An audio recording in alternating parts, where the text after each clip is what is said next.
With Crave Online, and we're at the Herradura Tequila Tasting with none other than Emmitt Smith, Hall of Fame football player. So happy to have you here. Now, could you tell us, I know we were just talking about it briefly, but could you tell us how you got involved with Herradura? Well, actually, like I just shared with the group I was sitting with tonight, I started tequila tasting back in late 90s, and I started out just tasting a bunch of different tequilas just to sample with it. When I got married, my wife and I went down to Cabo San Lucas, and then I had a tequila tasting down there, and then I just started acquiring a taste for it. So when I got back in the States, I sampled various different kind of tequilas. I settled in on Don Julio. And then while I was doing Dancing with the Stars, I went down to the bar one night to have a drink. Asked for Don Julio, they didn't have it, but the waitress, cocktail waitress, offered a Herradura, and I never heard of Herradura, and she offered Blanco, and I started drinking the Blanco, and I was like, wow.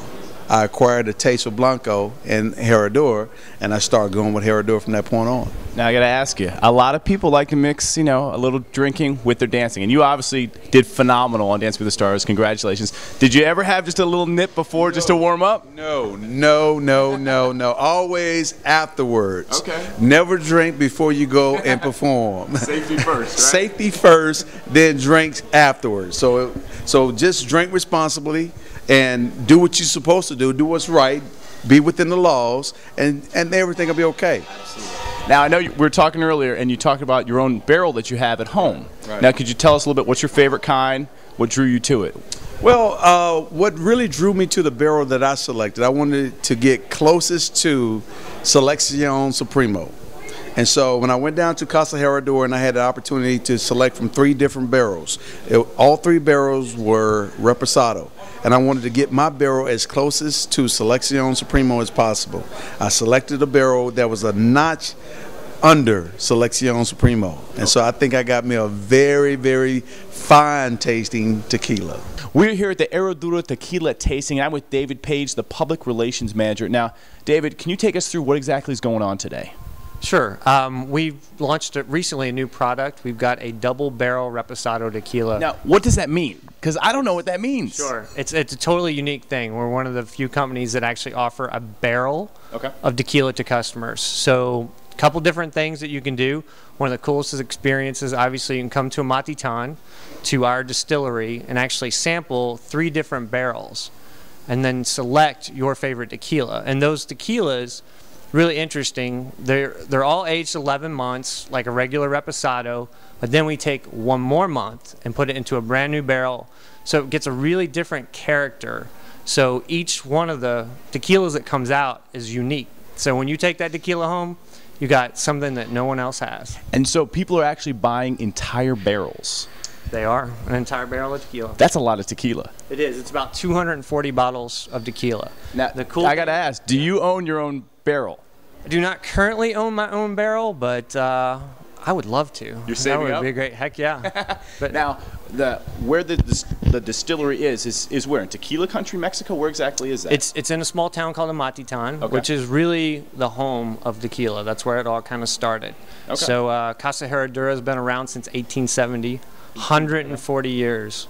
So we have a lot of heritage and very proud of our tequila. It's an amazing product. Now, today, I know we're not looking at all the different Herradura products. What are we looking at specifically today? Today is just a double barrel Reposado. Okay.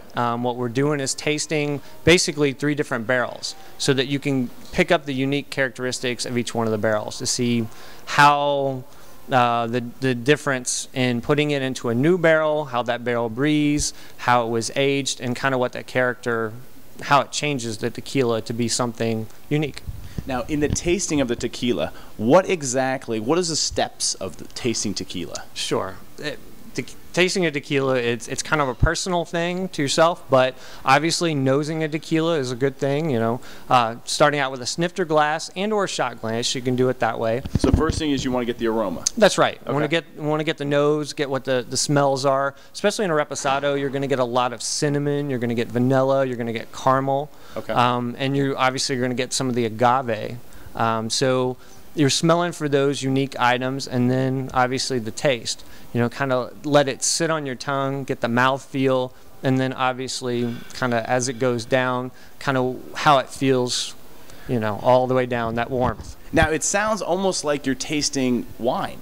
Sure. I mean, wines, tequilas, anything, any spirit really can be appreciated. Each spirit has its own uniqueness. So, you know, if you know what you're looking for out of it, and especially with an agave, you know, an agave, if you've had agave nectar, you know it's kind of sweet, and you get those kind of notes. So after it's distilled, there's still that agave in there. So you get that note, that feel out of 100% agave. It's very distinctive. David, I hear this is the Herradura Silver we're enjoying right now. That is correct. Nice margarita. I think it's time we finally imbibed. Let's do it. Salud. Salud. That's fantastic. I think I'm now going to be fired for Crave for drinking online, and it was totally worth it. Cheers to that. Cheers again.